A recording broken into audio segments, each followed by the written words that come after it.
My interview was the most mortifying experience of my life. I felt like the most dumb, uneducated, unprepared person ever. So don't be me. Don't be me. My drip is Italian, saving is boring, so I might go Irish. Hi guys, I'm Rolly Ira, and today I'm going to be filming a short and sweet video about how to bust your Cambridge interview. First of all, I'm not an expert, I'm not like an admissions counsellor or anything, I'm just someone who went through the process and ended up getting an offer. So if I were to give advice to myself like a year ago today, this is what I would tell myself. So stay tuned, I'm going to keep this video like short and sweet, and I'm going to tell you my tips to bust your interview.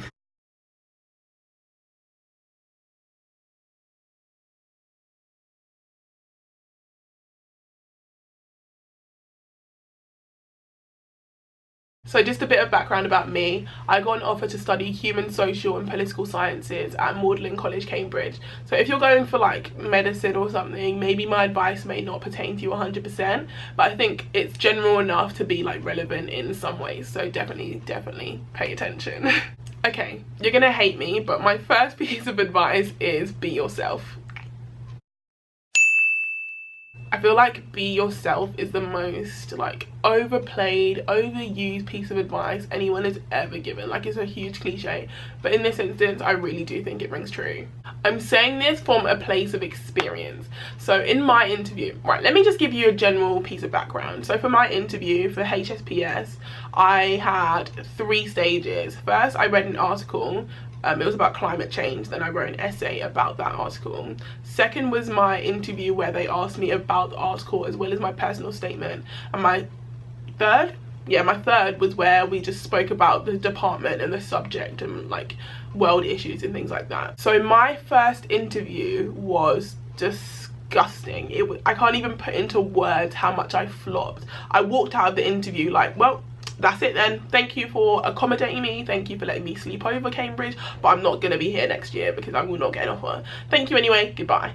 I think the reason my first interview went so terribly is because I wasn't being myself. I wasn't being authentic at all. I was trying to use big words. I was trying to sound more intelligent than like I needed to, and I wasn't actually like thinking about the question and like giving my own perspective. I was saying what I thought they'd want to hear just to sound more like intellectual and stuff, and that's not me. Don't get me wrong, I'm an intelligent person, but like just using big words for no reason and just trying to be verbose is just not me. So yeah, don't do that if that's not you. If it is you, do your thing, but that's just not me.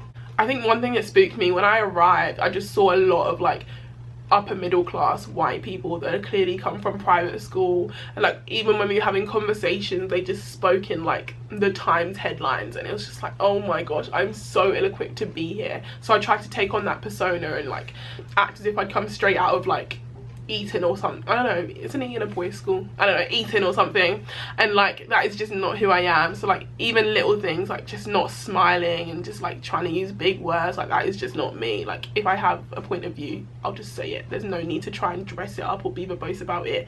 Just be yourself. I feel like Oxbridge know that we're not robots. Like at the time I was doing my interview, I was probably what, 17 years old. Like I don't know anything about the world, and that is okay. Like just be like honest, and like if you have ignorance in a certain area, that's fine. You don't have to pretend to know everything because we're not robots, we are 17-year-olds. Okay, my second piece of advice would be to have extensive knowledge of your field of study. I feel like this is a given. Like obviously you need to know what you're studying, but like the one thing about Oxbridge is you need to go further than everyone else. So yeah, maybe you're interested in medicine and you want to help find the cure for cancer, but like, okay, doesn't everyone else? Like, what have you done that shows your passion for this subject that other people wouldn't have done? What books have you read? What articles have you read? Who have you contacted in that department? What conferences have you attended? What research have you looked into? Like, what are you doing that other people aren't doing in this department? So yeah, you might be applying for medicine, but what in medicine or what new revelations are really interesting to you? What have you read about that's like brand new cutting edge technology in the medical field? Who have you reached out to that's conducting research, or who have you like looked into that's doing research that you're interested in? And how can you bring that into your interview and show your like your broad like amount of knowledge? So this might sound like I'm a proper beg, but you gotta do what you gotta do if you want to find your way into these institutions. So I found out who was going to be interviewing me beforehand. I then researched her, looked into what she was like researching at the time, and found out she was doing like pieces on feminism. I then went and read some of her articles and then planned to like bring them up in conversation when we had our interview. Weirdly enough, she ended up not being able to interview me on the day, but the person that eventually took over my interview and we had like in-depth discussions about her work and how I think that plays into society today, like the modern implications, and I just think it's important to have like wider reading. That was like a bit of a beggish thing for me to do, but I just thought it worked well.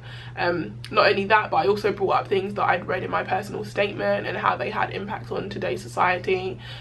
Just make sure you have like a vast bank of knowledge about your field of study, and like not only what most people have read, like not The Economist, not The Times, like not The Guardian, like articles, like scholarly articles about your field of study that like you think you could bring up in conversation.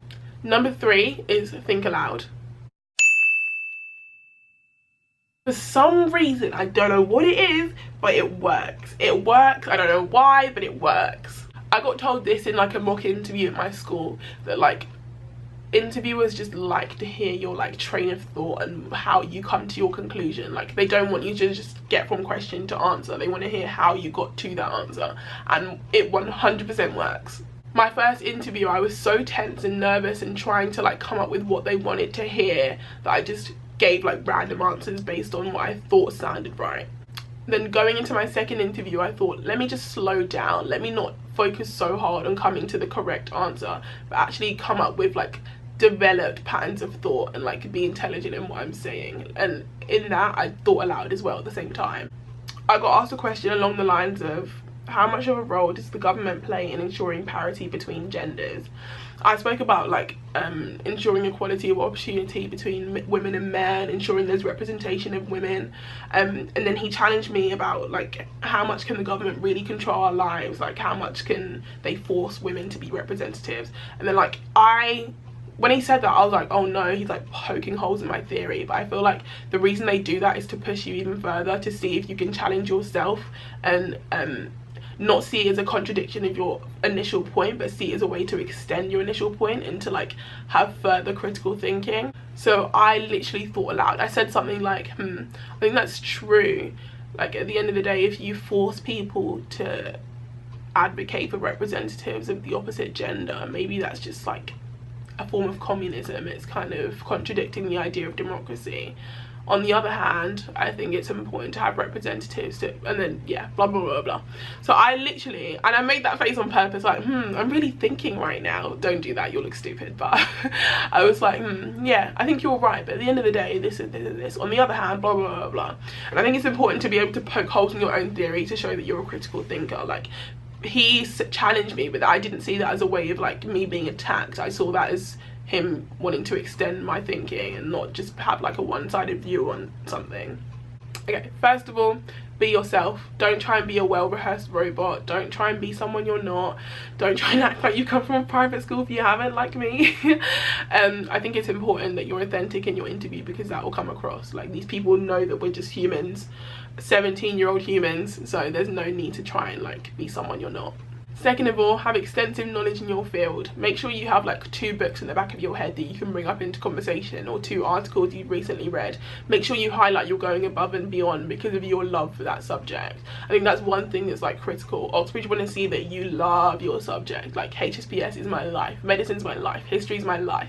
Third, think aloud, and make sure you highlight that you can be a critical thinker. So make sure you have like linked chains of reasoning, and if you can, like try and criticize your own links, and like just make sure you highlight that you know your answer's not perfect, but like you're trying to come up with like developed chains of thought. Thinking aloud is one of the best ways to show an interviewer that not only have you got ideas in your head, but you have ways to develop them and ways to link them together to come to a final answer, as opposed to just coming up with a perfect answer in your head that you've already rehearsed. Okay, that's it from me today.